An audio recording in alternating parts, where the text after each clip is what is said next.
பாத்தீங்களா நான் அந்த கையில என்ன வச்சுட்டு பாக்குறீங்களா புழுக்கொடியல் மா. இந்த புழுக்கொடியல் மா புட்டு வந்து ஜெஃப்னாட பாரம்பரியமான ஒரு சாப்பாடு. இது நிறைய பேருக்கு தெரிஞ்சிருக்கும். தெரியாதாக்கள் இன்னைக்கு நான் எப்படி செய்யறேன்னு சொல்லி இந்த புட்டை பார்த்து தெரிஞ்சுக்கொள்ளுங்க. இந்த ஒடியல் மா புட்டுக்கு நான் ஒரு நல்ல ஒரு கறி ஒன்று செய்ய போறேன். அது என்னன்னு சொன்னா கனவா பிரட்டல். இந்த ரெண்டும் எப்படி செய்யறேன்னு சொல்லி அதுக்கு என்னென்ன தேவைன்னு சொல்லி வாங்க பாப்போம்.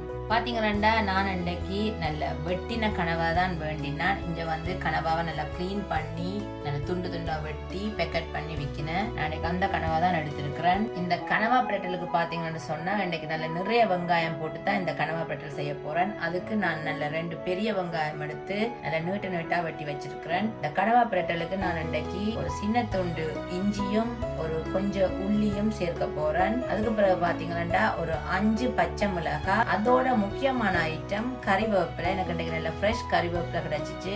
அதோட நான் இன்னைக்கு சேர்க்க போறது பாத்தீங்கன்னு சொன்னா 2 தக்காளி பழம். நான் 2 தக்காளி பழத்தை நல்ல நீட்டு நீட்டா வெட்டி வச்சிருக்கிறேன். இது எல்லாத்துக்குமே நல்ல சூப்பரான சுவை கொடுக்கக்கூடிய ஐட்டம் வந்து பாத்தீங்கன்னா புளி வந்து நான் ஒரு கொஞ்சம் கரைச்சி வச்சிருக்கிறேன். இந்த கனவா பிரட்டல் செய்யறதுக்கு நான் எப்பயும் போல ஒலிவ் ஆயில் எடுத்திருக்கிறேன். எப்பவும் நான் சேர்க்கிற யாழ்ப்பாணத்து கறித்தூள், தேவையான அளவு உப்பு, கொஞ்சம் பெருஞ்சீரகம், கொஞ்சம் வெந்தயம். இன்றைக்கு பாத்தீங்கன்னா நான் இந்த கனவா பிரட்டல் வந்து நான் மண் சட்டியில தான் செய்ய போறேன். நான் அடுப்புல சட்டியை வச்சு அடுப்பு ஆன் பண்ணிட்டேன். நல்லா சூடு ஏறிட்டது, எந்தெந்த புகை வர தொடங்கிட்டது. இப்ப நான் இதுக்குள்ள தேவையான அளவு எண்ணெய் நான் விட போறேன். இப்ப இந்த சூடான எண்ணெய்க்குள்ள நான் கொஞ்சம் பெருஞ்சீரகம் போட போறேன். அதோட நான் இந்த வெங்காயத்தையும் இதோட போட்டு வதக்க போறேன்.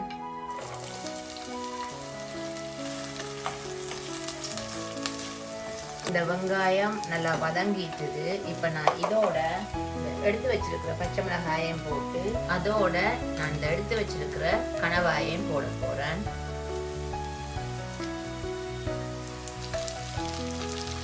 இப்ப இந்த கனவாயை போட்டு ஒரு கிளறிட போறேன். அதோட பாத்தீங்கன்னா ஒரு கொஞ்சம் வெந்தயம் போட போறேன். நீங்க கேட்கலாம் ஏன் வெந்தயம் முதல் தாலி கேட்க போடலன்னு சொல்லி. நான் கனவா கறிக்க போமே இப்படித்தான் நான் போடுவேன்.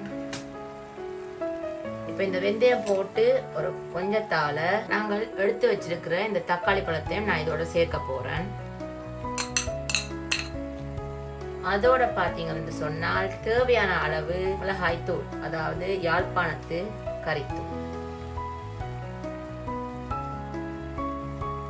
நான் ஒரு 2.5 கரண்டி தூள் போட்டிருக்கிறேன். இப்ப இதை நான் நல்லா கலந்து விட போறேன். இப்ப அடுத்ததா இந்த கனவா கறிக்கு தேவையான உப்பு நான் இப்ப போட போறேன். எல்லாத்தையும் நல்லா ஒரு பிரட்டி விடுவோம். இந்த தூள் மனம் போறதுக்கு நாங்க நல்லா அவிய விடணும். அதனால இப்ப இதை நான் மூடி ஒரு 15 இருந்து 20 நிமிஷம் நல்லா அவிய விட போறேன்.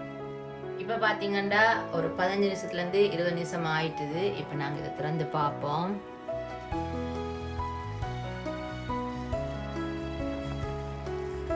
பாத்தீங்கன்னா இந்த நான் போட்ட தக்காளி பழம், இந்த கனவா எல்லாம் நல்லா சுருண்டு அவிஞ்சு வந்துட்டுது.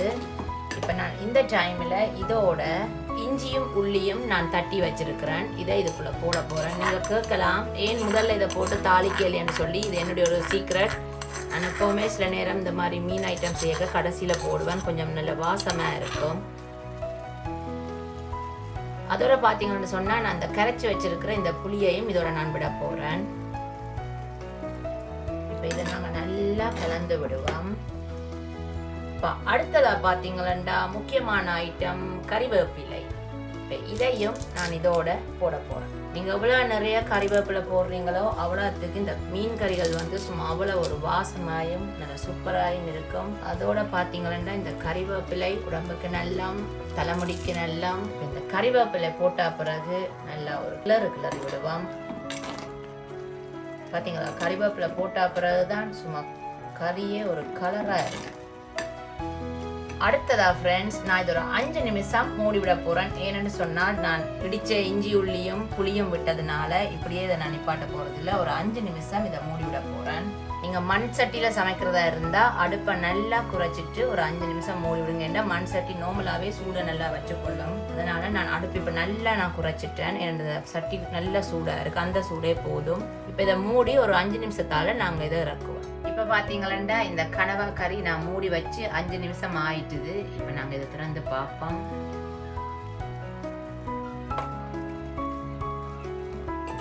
பார்த்தீங்கன்னா இந்த நான் போட்ட இந்த இஞ்சி உள்ளிட பச்சை மணம் எல்லாம் நல்லா போயிட்டுது. அவ்வளோதான் ஃப்ரெண்ட்ஸ், இந்த கனவா கறி ரெடி. இப்போ நான் இதை இப்படியே ஆஃப் பண்ணி விட போகிறேன்.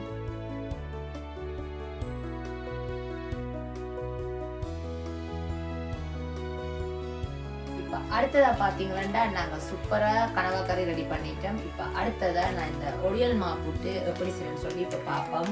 இப்போ பார்த்தீங்கன்னா நான் எங்களோட வீட்டுக்கு எவ்வளவு தேவையோ அந்த அளவுக்கு தான் நான் இன்றைக்கி புட்டு செய்ய போகிறேன். நீங்கள் நார்மலாக உங்களோட வீட்டுக்கு என்ன அளவு நீங்கள் செய்கிறீங்களோ அந்த அளவுக்கு நீங்கள் அளந்து எடுத்துக்கொள்ளலாம். நான் ஒரு கப் வச்சிருக்கிறேன். அந்த கப் வந்து எங்களோட வீட்டுக்கு சரியாக வர்றதுனால அந்த கப்பே தான் நான் பாவிக்கிறேன். நான் புட்டா வைக்கிறதா இருந்தாலும் சரி, சோறு போடுறதா இருந்தாலும் சரி, ஒரு அளவு கப் வச்சிருக்கிறேன். அதுதான் இந்த கப். இந்த கப்பால நான் இன்றைக்கு 2 சுண்டுமா போட போறேன். இப்ப இந்த மாவுக்கு வந்து நான் இப்ப தேவையான அளவு உப்பு போட்டுக்கொள்ள போறேன். இப்ப உப்பு போட்டுட்டு ஒருக்க நல்ல வடிவா இதை நாங்க கலந்து விடுவோம்.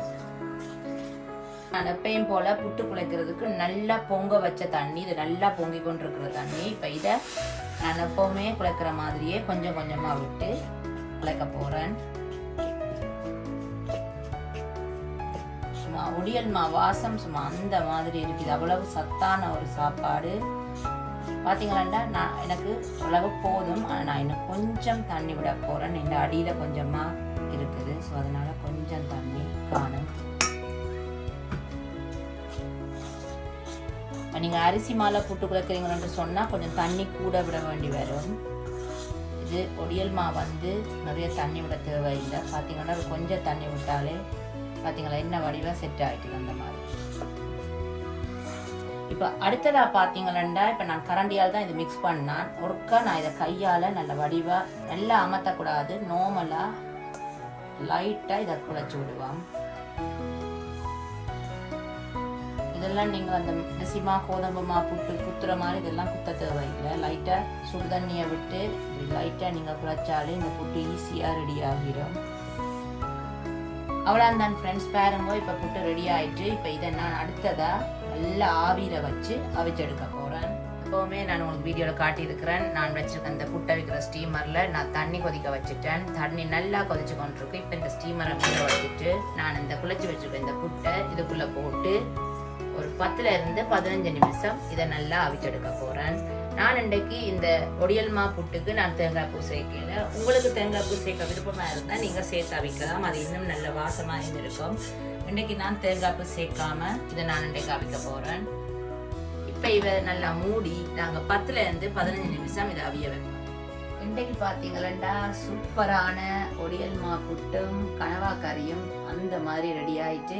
இப்போ நான் அதை எப்படி இருக்குன்ட்டு சாப்பிட்டு பார்க்க போகிறேன்.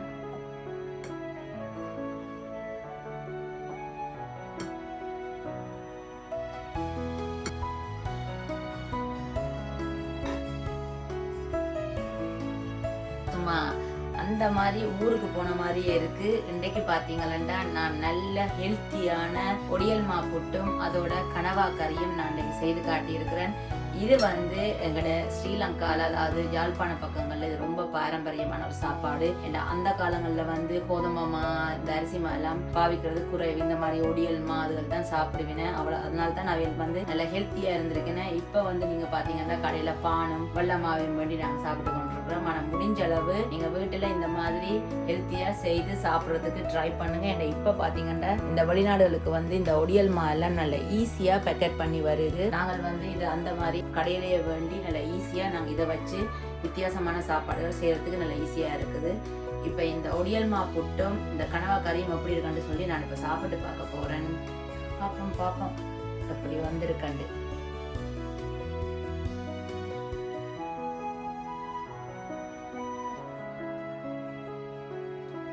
உண்மைக்கும் சூப்பரா இருக்கும் ஃப்ரெண்ட்ஸ். என்னன்னு சொன்னா இப்ப நீங்க நார்மலா வந்து வீட்டுல இந்த கோதம்பமா அரிசி மாலை புட்டு சாப்பிட்டு பழகினவைக்கு வந்து இந்த ஒடியல்மா சாப்பிடக்குள்ள கொஞ்சம் கஷ்டமா இருக்கும். லைட்டான ஒரு கசப்பு தன்மை இருக்கும். ஏன்னா அந்த ஒடியல்ல அப்படி ஒரு தன்மை இருக்கு. ஆனா கசப்பு வந்து எங்களுக்கு முக்கியம் இல்லை. உடம்புக்கு ஹெல்த்தி தான் முக்கியம். கட்டாயம் இதை வீட்டுல இருந்துட்டு இருக்கா செய்து சாப்பிடுறது அவ்வளவு நல்லது. இது வந்து பாத்தீங்களா உண்மைக்குமே எங்களோட அம்மாவெல்லாம் இதுதான் செய்து சாப்பிடுவேன். இப்ப நானும் இதை செய்து சாப்பிடணும்னு சொல்லி நானும் இந்த மாதிரி ஹெல்த்தி ஃபுட்டை கொஞ்சம் ஃபாலோ பண்றேன். ஏன்னா கொஞ்சம் இருக்கும் வரைக்கும் நல்லா ஹெல்த்தியா சாப்பிட்டு நோய் நொடி இல்லாம இருக்கும். அதனாலதான் வேற என்ன ஃப்ரெண்ட்ஸ், இன்றைக்கு நான் செய்து காட்டின இந்த ஈஸி அவ்வளவு கஷ்டமா இல்லை, நல்ல ஈஸியா தான் உங்களுக்கு நான் செய்து காட்டியிருக்கிறேன். இந்த கறவைக்கறி வந்து எந்த மெத்தட், இந்த ஒடியல்மா புட்டு வந்து எங்க அம்மாவின் மெத்தட். ஸோ உங்களுக்கு இது பிடிச்சிருந்தா நீங்களும் வீட்டுல கட்டாயம் ட்ரை பண்ணி பாருங்க. அதே போல திரும்பவும் நான் சொல்றேன், எனக்கு சப்ஸ்கிரைப் பண்ண எல்லாருக்குமே திரும்பவும் ரொம்ப ரொம்ப நன்றி. அதே மாதிரி புதுசா பாக்குறாக்கள் சும்மா வீடியோ பார்த்துட்டு போகாமல் கட்டாயம் லைக் பண்ணுங்க, சப்ஸ்கிரைப் பண்ணுங்க, தொடர்ந்து சப்போர்ட் பண்ணுங்க. நான் இதே மாதிரி வித்தியாசமா ஈஸியான ரெசிபி நான் உங்களுக்கு தொடர்ந்து போட்டுக்கொண்டே இருப்பேன். வேற என்ன ஃப்ரெண்ட்ஸ், நான் இன்னும் ஒரு இதே மாதிரி வித்தியாசமான வீடியோ நான் உங்களை சந்திக்கிறேன். அது வரைக்கும் பாய்.